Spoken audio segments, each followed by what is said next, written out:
అని వాళ్ళు వీళ్ళు ఎన్నెన్ని అన్న పసి పిల్లవాడు నవ్వాడు.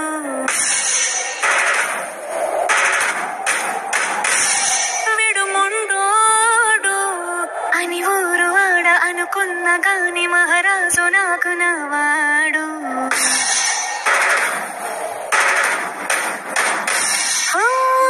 మాట పెడుసైనా మనసులో వెన్న రాయిలా ఉన్నవాడిలోన దేవుడెవరికి తెలుసును నాకన్నా. చూసేకి అగ్గిరవ్వ మాదిరే ఉంటాడే.